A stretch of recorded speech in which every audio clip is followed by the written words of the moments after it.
Om Swastiastu. Perkenalkan, nama saya Niwayan Jesi Handayani, nomor absen 35 kelas 10 PH2. Hari ini saya akan mempresentasikan materi tentang bab 6, yaitu mengenai konflik dan keluhan pelanggan. Yang pertama, saya akan menjelaskan A. Mengidentifikasikan situasi konflik di tempat kerja. Konflik di tempat kerja dapat terjadi antara atasan dan bawahan. Konflik adalah perselisihan yang diawali dari suatu kesalahpahaman yang terjadi dalam komunikasi. Ada 3 contoh konflik yang terjadi dalam perusahaan, yaitu 1. Konflik antara perusahaan dan pelanggan. Biasanya terjadi karena pengiriman barang yang dipesan oleh pelanggan tidak tepat waktu. Yang kedua, konflik sesama karyawan. Biasanya terjadi karena kurangnya menghargai pekerjaan teman dan persaingan yang tidak sehat. Yang ketiga, konflik antara karyawan dan pimpinan. Biasanya terjadi karena sikap pilih kasih dari pimpinan.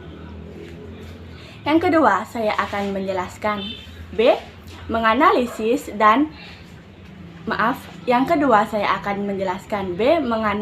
situasi konflik di tempat kerja sesuai prosedur perusahaan.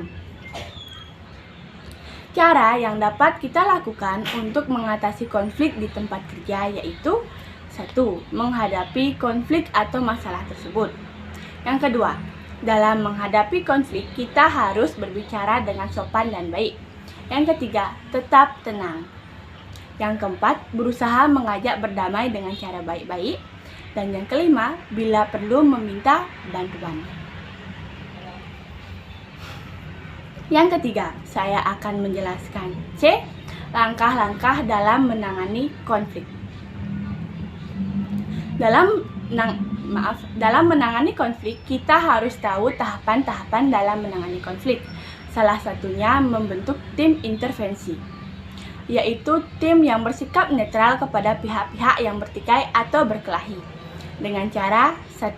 Negosiasi, yaitu meminta pihak-pihak yang terlibat untuk duduk berhadapan-hadapan dan bersama-sama mencari pemecahan masalah.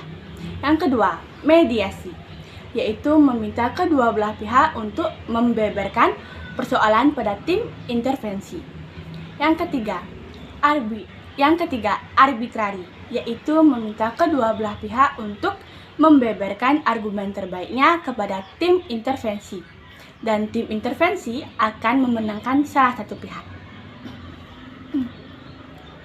Yang keempat, saya akan menjelaskan D. Menganalisis dan memberikan respon atas keluhan pelanggan.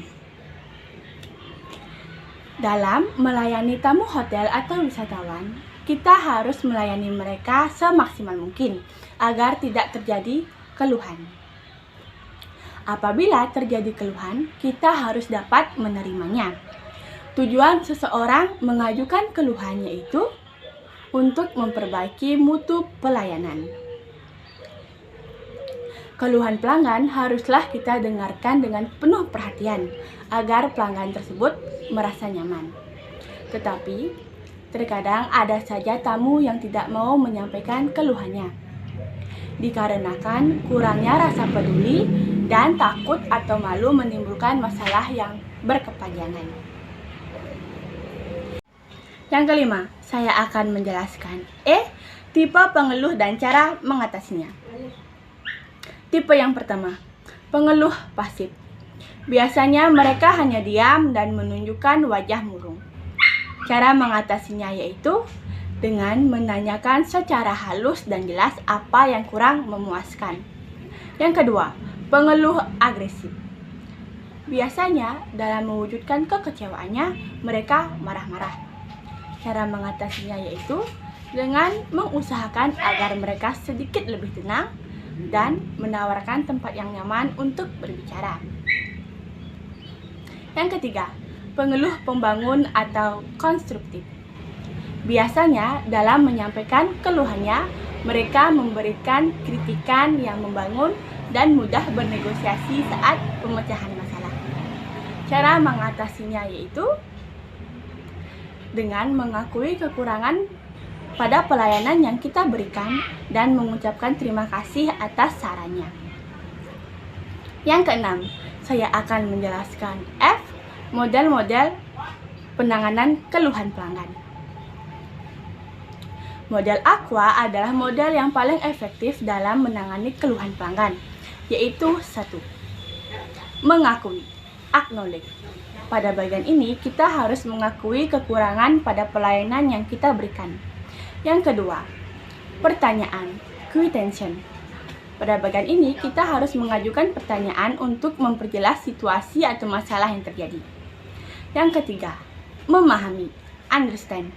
Pada bagian ini, kita telah memahami keluhan pelanggan kita dan kita berusaha untuk mencari solusi dari keluhan pelanggan tersebut. Yang keempat, jawaban, answer.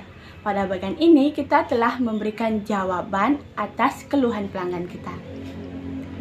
Berikutnya, yang pertama saya akan menjelaskan cara lain untuk mengatasi keluhan pelanggan, yaitu mendengarkan dengan sabar dan penuh perhatian semua keluhan pelanggan tersebut dan menanggapinya dengan baik.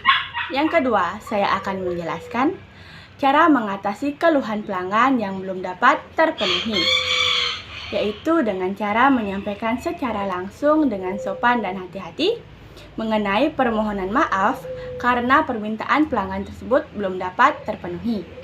Yang ketiga, saya akan menjelaskan cara mengatasi pelayanan yang tertunda, yaitu dengan memberikan alasan yang jelas mengenai tertundanya pelayanan tersebut, dan apabila pelanggan mulai mengeluh, dengarkanlah keluhannya. Sekian presentasi yang dapat saya sampaikan hari ini. Saya tutup dengan Parama Santi. Om Santi, Santi, Santi Om.